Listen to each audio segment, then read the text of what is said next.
तुमने क्या तब्दीली लानी है? तब्दीली जब भी आएगी तो मोहम्मद अरबी के दीन से आएगी। ये तयशुदा बात है।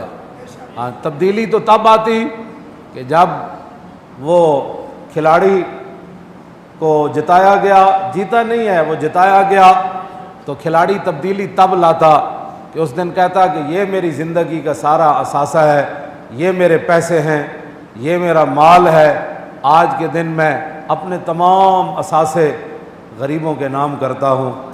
तब्दीली तो तब आनी थी।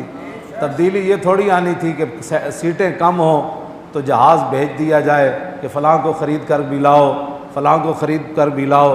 तब्दीली ये नहीं थी कि अरबपतियों को फिर तुम हाथ मिलाओ और उनको थपकी दो कि हमें वोट दे दो। तब्दीली ये थोड़ी थी कि अरबपति उसको उठाया, किसी को भावलपुर से उठाया, किसी को फैसलाबाद से उठाया, किसी को सियालकोट से उठाया, किसी को कराची से उठाया कि जनाब हज़रत से मुलाकात करें, बताएं आपको क्या चाहिए। हाँ, तो हज़रत से पूछें, वो अपनी जेब से पैसे दे रहा है। तो जब पहले दिन खिश्ते अव्वल चून हद में मार कज ता सुरैया मीर अवध दीवार कज। शायर कहता है जिस महल की और जिस इमारत की पहली ईंट ही मेमार मिस्त्री टेढ़ी रख दे, उसको आसमान तक भी ले जाओ तो वो इमारत तो टेढ़ी जाएगी ना। तुम क्या तब्दीली लाना चाहते हो जिसकी बुनियाद ही तुमने पैसों पर रखी है? तो पहले ही कौम तो पैसों की जो है वो रसिया थी। हमें कई लोगों ने कहा जी वो तारीख को इस इलाके में वोट तो बड़े ही पड़ने थे, लेकिन रात को यहाँ पैसे तकसीम किए गए।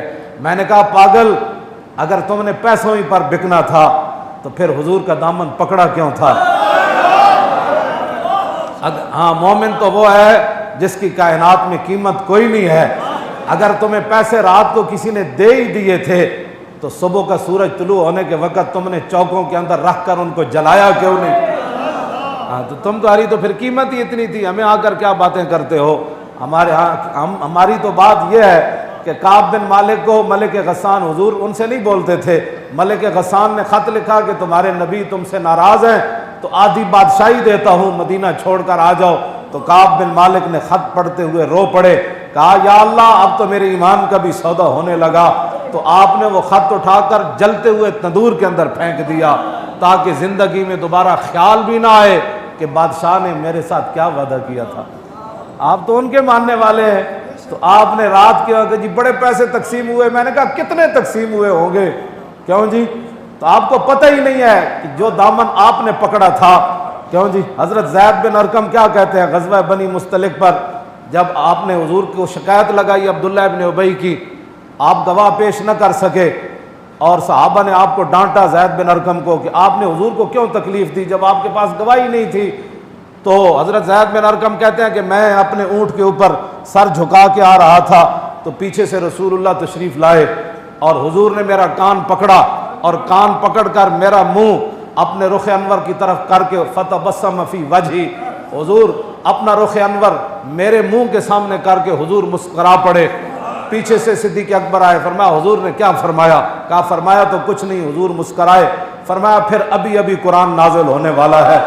और फिर पीछे हज़रत उमर आए, फरमाया हुजूर ने क्या फरमाया? फरमाया कुछ नहीं, हुजूर मुस्कराए। सुनो जी, जिनका दामन आपने पकड़ा, आप चंद हज़ार की खातिर रातों रात बिक गए। ज़ैद बिन अरकम कहते हैं क्या? कहा कि हुजूर ने मेरा जो कान पकड़ा था ना और कान पकड़ करके मेरा चेहरा अपना रुख अनवर की तरफ किया था और हुजूर जो मुस्कराए थे, फरमाया अगर अल्लाह मुझे अब्दी ज़िंदगी दे देता कि मुझे कभी मौत ना आती तो मुझे इससे इतनी खुशी ना होती जितना हुजूर की एक मुस्कुराहट से मुझे खुशी हुई।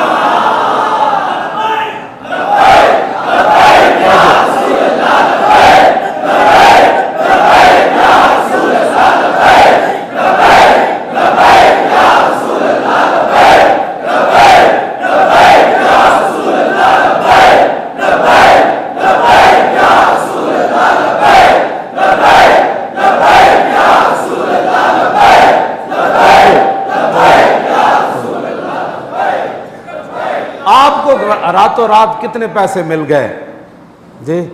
कई लोगों ने ये भी उज़र बहाने किए जी वहाँ रातों रात अरबों रुपए बांटे गए। तो मैंने कहा अरबों रुपए को पर तुमने थूका क्यों नहीं? क्यों जी? आप हुजूर के गुलाम नहीं बदले। हाँ, हुजूर के गुलाम नहीं बदले। हाँ जी, वो तो जन्नत भी लेने आए तो छोड़े न ये गली, मुंह फेर बैठेंगे हम तेरी दीवार की तरफ। हाँ, तो हुजूर के गुलाम नहीं बदले, जो वो तो पहले ही बेकाऊ माल थे, उनकी कीमत लगी नहीं थी, उनको रातों रात जिनको पैसे मिले।